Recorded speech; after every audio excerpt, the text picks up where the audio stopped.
There are more people that own a desktop CNC than ever before. But entering into the world of CNC isn't for the faint of heart.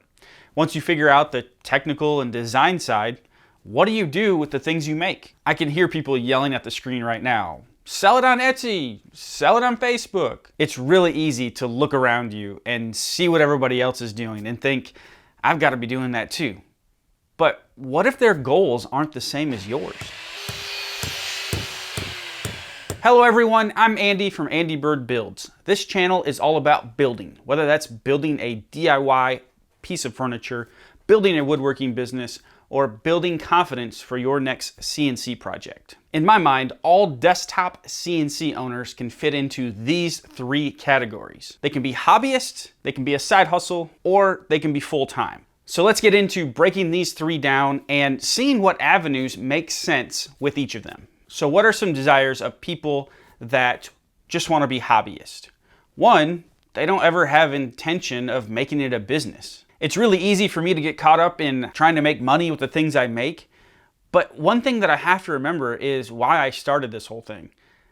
Initially, it was as a hobbyist. It was to make cool things. It was to learn something new.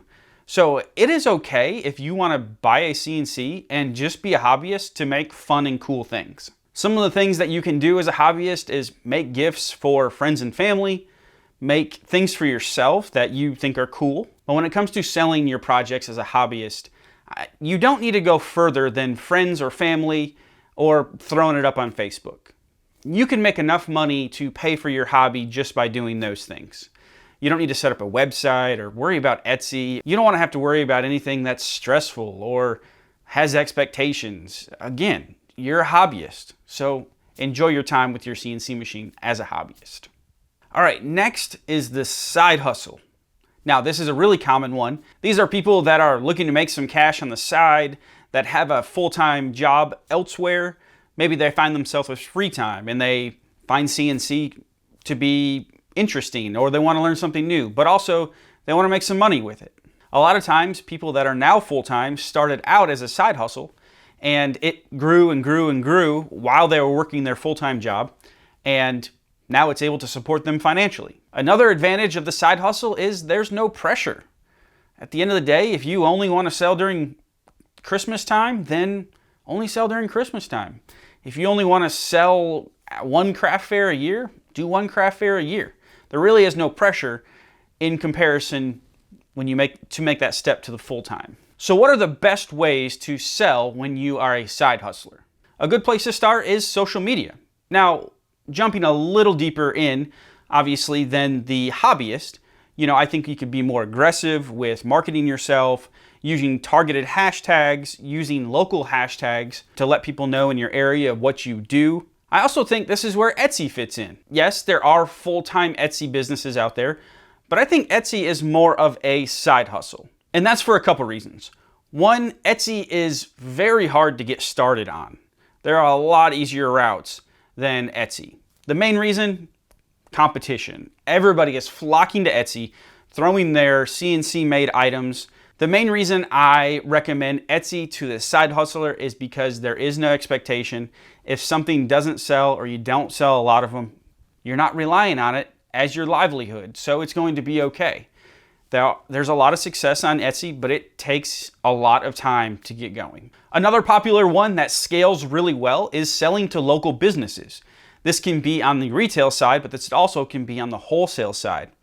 On the wholesale side, selling 10 of something to somebody, selling 50 of something to somebody. On the retail side, realtors come to mind. Housewarming gifts or closing gifts is a great way to build a network. Another good opportunity to sell as a side hustle is craft fairs and art festivals and those types of events.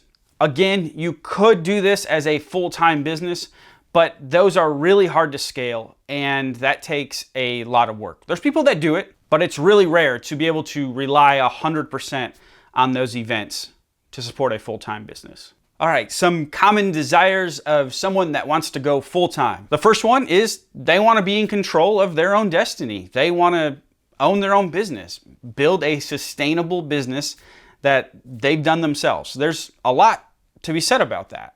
I get this next question a lot, and I'm sure I'll get it in the comments again, and that's okay.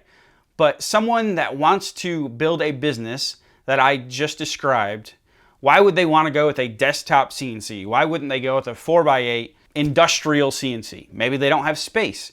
Maybe they have limited budget and they don't want to go into debt. If you can spend $3K and have 16 square feet, rather than putting $20K down or more and having a full shop, it's really a no-brainer for someone that just wants to get into it. So what are some routes that a full-time CNC woodworking business can take? Well, the first one that comes to mind is selling wholesale.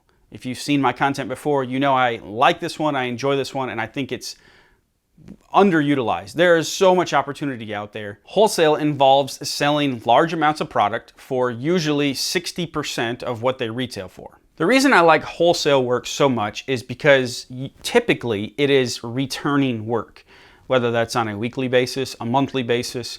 Although it's only 60% of what I would typically retail a product for, I could never sell the quantity that I can through wholesale. And that's why I think it's great as a full-time business. Another route that you can take is selling on social media, whether that's driving traffic to your own website, by marketing on social media, using targeted hashtags. Facebook groups, I think, is a very overlooked place. What Facebook groups are is a collection of people that already have a connected interest. So if you're making a product for a certain audience, finding that Facebook group could be vital for you. You could sell so much there. Just be careful. I always say this, just be careful with Facebook groups not to over promote yourself, and make sure to read the rules that you can post there. One thing that I think is absolutely vital for long-term success in a full-time CNC woodworking business is establishing your own products on your own website. You own that product, you own that traffic, and no one can take it from you. That's something that takes a long time to develop. So starting early and just getting that ball rolling with an order here, order there. Eventually the hope is that you can get rid of everything else and that you just sell your own products to your own audience that you've developed. That's what's the most sustainable long term and where you're going to make the most money. These categories aren't mutually exclusive. They can be mixed and matched, but I want to give you a starting point and a road to accomplish your own goals. Like I said at the beginning, it's really easy to look around us and try to accomplish other people's goals. But establish your goals and start there. As your goals change, your method of how you get there is going to change. At the end of the day, it doesn't make sense for a hobbyist to sell wholesale when all they want to do is just pay for their hobby, and they could accomplish the same thing with selling to the friends that they know. If you're interested in learning more about my CNC business topics, check out this playlist right here, and I'll see you in those videos.